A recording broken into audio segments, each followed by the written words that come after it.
error code from your mobile phone.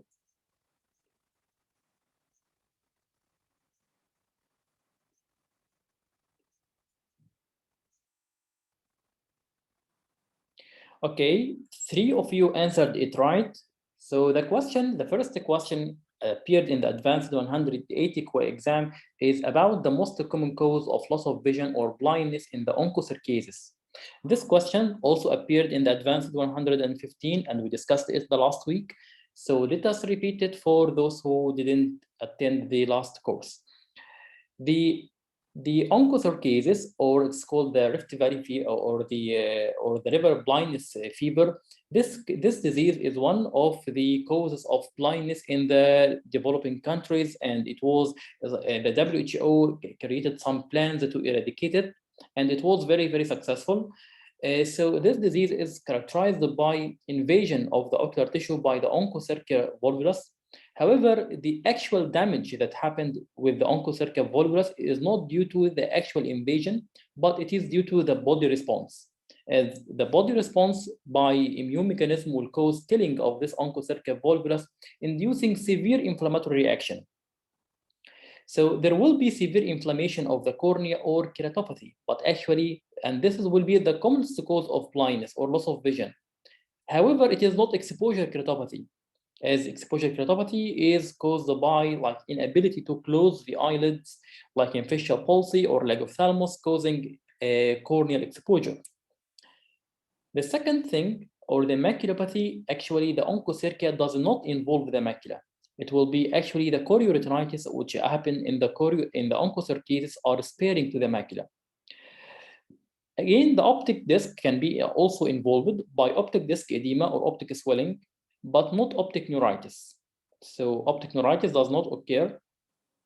However, the most common cause of blindness of onchocerciasis based on the current options would be the secondary glaucoma from inflammation, as the inflammation will cause severe uveitis, either anterior or posterior, which can cause secondary glaucoma and optic atrophy. So this will be the commonest cause among these reasons.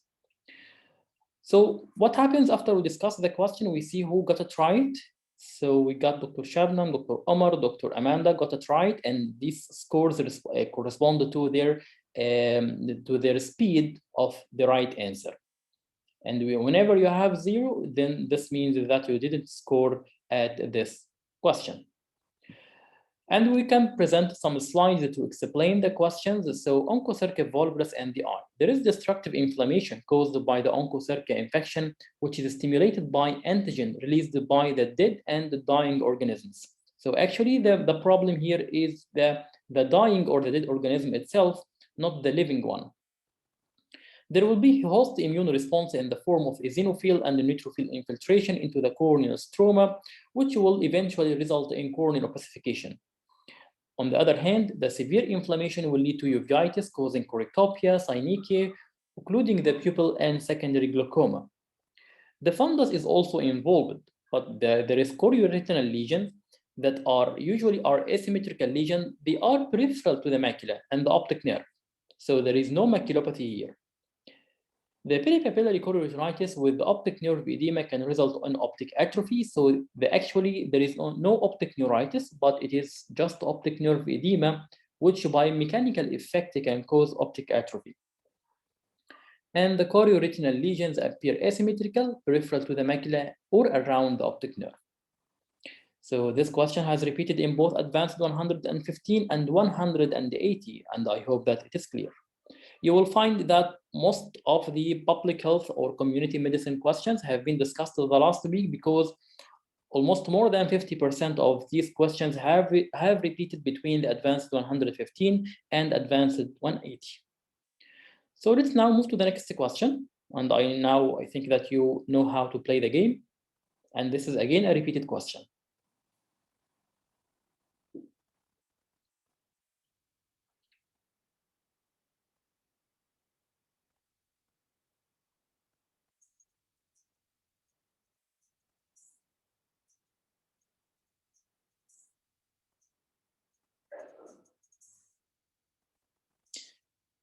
Okay, 5 seconds.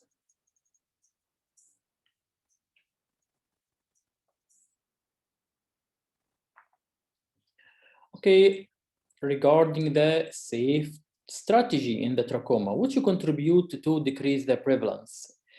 We have four options corresponds to the four strategies to decrease the prevalence of the trachoma. So it will be S and A and F and E. It will be S for surgery. This is surgery for entropion and trichiasis. A for antibiotics, F for facial cleanness, and E for environmental cleanness. So which one of these changes or these policies have been evolving or have evolved very rapidly in the last 2 decades? Will be the antibiotics. The question, the original question is saying specifically which one of these strategies show decrease the prevalence in the last 2 decades. So this was mentioned in the advanced 115, but it doesn't present here in the advanced 180, but we know it from the advanced 115 exam, that it is used for decrease the prevalence over the last 2 decades. So let me just edit.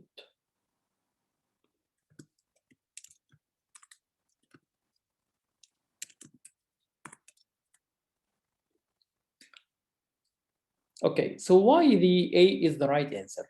Let's see, first we got it right. Dr. Amanda jumped to the first place, followed by Dr. Shabnam, followed by Dr. Omar and Dr. Khulud. Dr. Sharif is still, I think that he is not around. So these are the four strategies for eradication of trachoma. It is surgery, antibiotics, facial cleanness, and environmental change. And all these measures can be used from many decades. However, the antibiotics specifically have been rapidly evolving over the last 2 decades, like those the azithromycin or zithromax, like that of Pfizer. So I don't have any financial interest with that, but it's just like a slide I found to be illustrative for these strategies. But anyway, the antibiotics, those antibiotics show to be very effective over the last 2 decades and shown to be very helpful, specifically over the recent period. Okay, let's now move to the next question.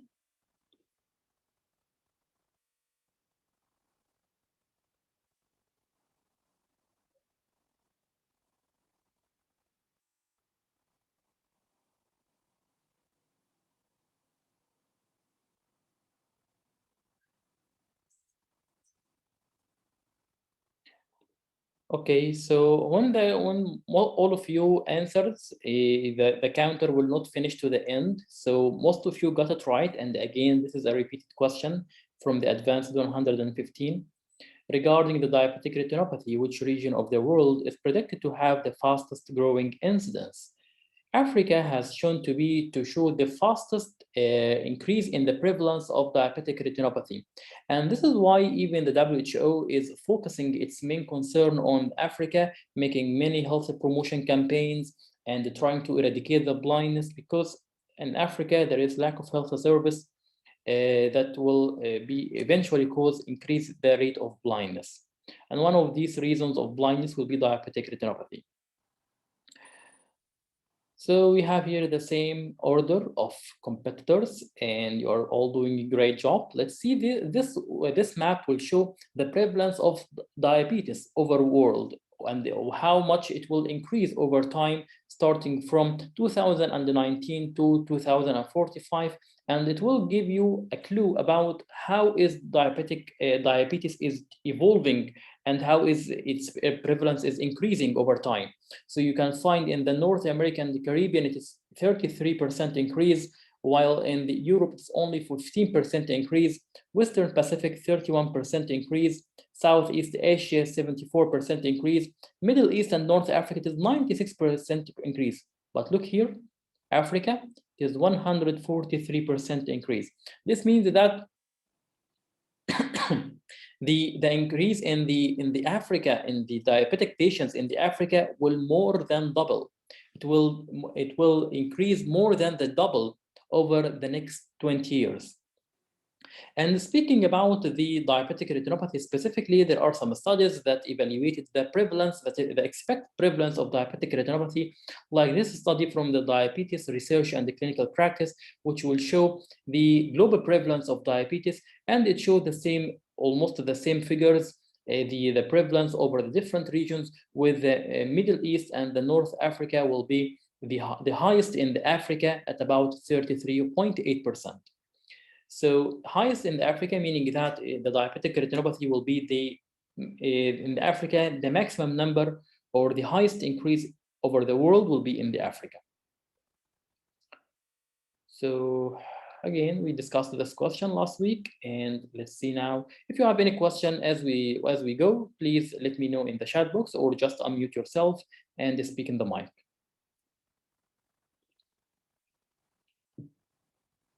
So this is a new question that didn't appear before, and let's see what will be the correct answer.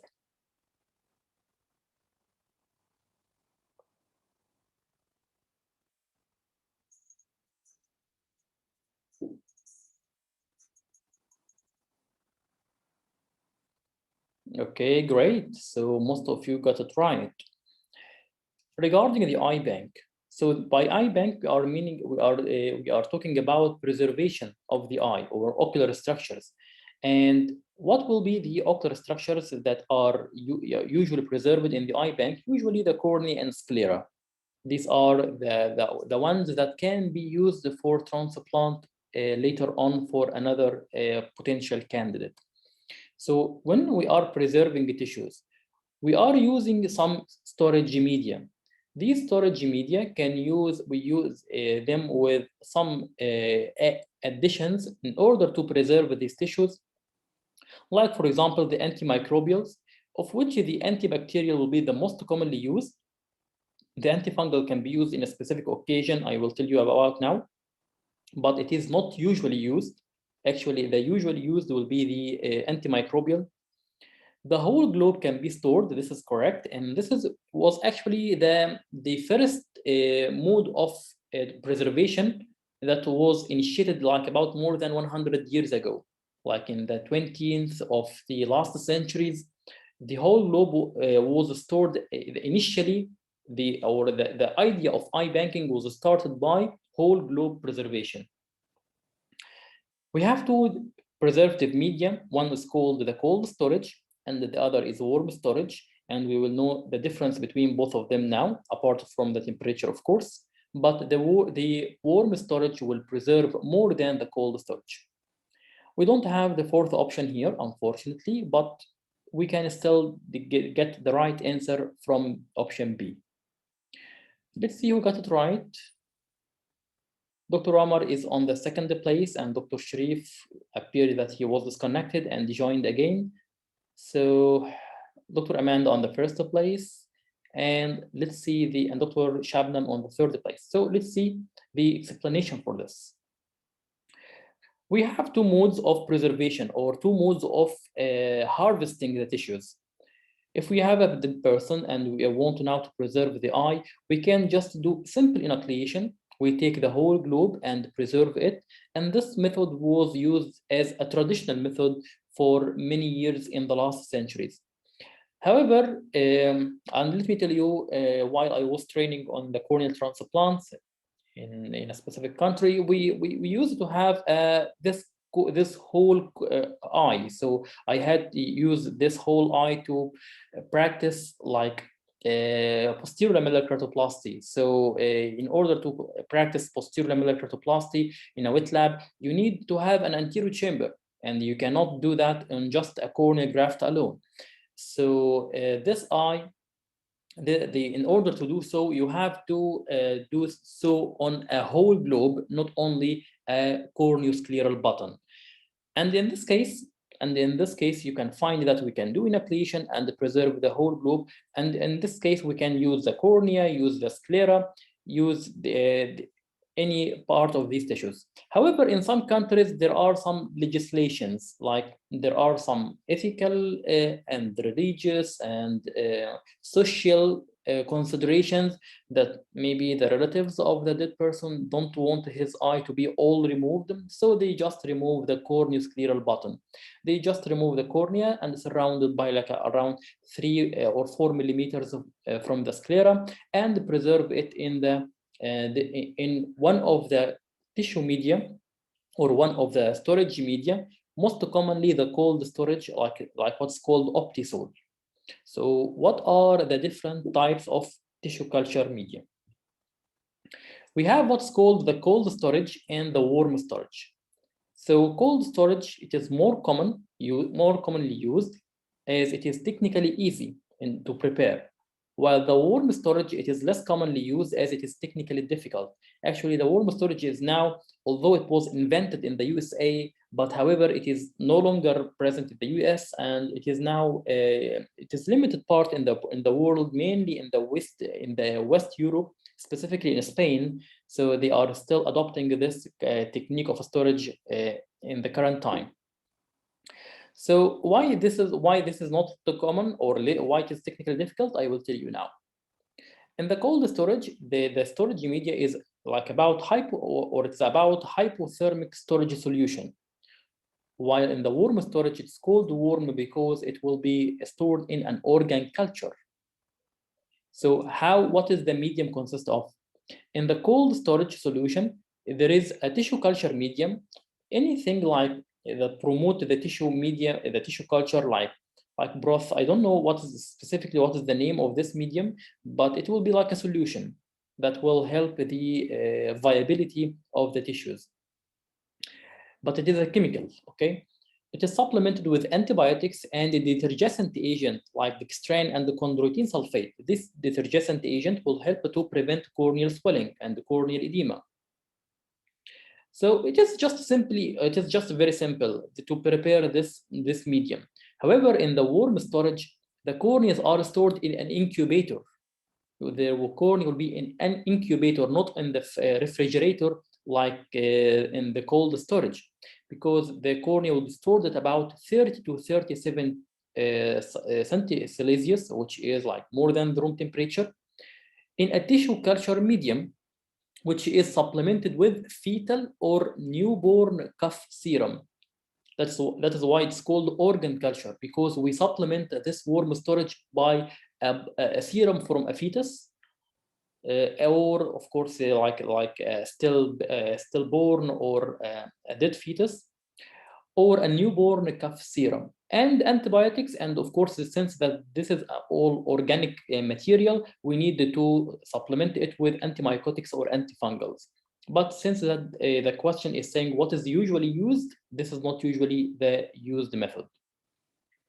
So as you can see here, it is technically difficult and require more facilities. That's why it is present in the Europe, not present in like developing countries or so. The cold storage is about 2 to 6 Celsius, while the warm storage is between 30 to 37 Celsius. And the main difference between both of them is the storage duration. Like in the cold storage, it can be stored up to 10 days, up to 2 weeks. So 2 weeks will be the maximum for the cold storage. And so when you are doing a cornea graft, you should you should look at the date of death, and you should subtract how much days since that it was imported. If you don't have eye bank in your country, you should check how many days elapsed between the death and you took or you received this tissue. And so you know what is your window in order to use this tissue medium. While the warm storage, since it is present in the incubator, which will give it more advantage of more longer duration or more viability in the incubator, so it can stay for 4 to 5 weeks. And to be honest with you, the graft clarity and it will be much better with warm storage than the cold storage. That's why some countries still in Europe prefer it, because it can be preserved for a longer time and it will be better for the graft itself. So as we mentioned, due to all these reasons, the cold storage will be more common because it's technically easy, while the warm storage will be less common because it is technically difficult. So you can see here, this is the difference between the cold storage. This is the cornea present in the solution that consists of detergents and antimicrobials and tissue culture medium, while these are the warm organ culture, which is present, the corneal grafts present with tissue culture medium and fetal serum or cough serum, together with antimicrobials and antibacterial and antimycotic. So I hope that this is clear about everything about this question. And let's now move to the next question.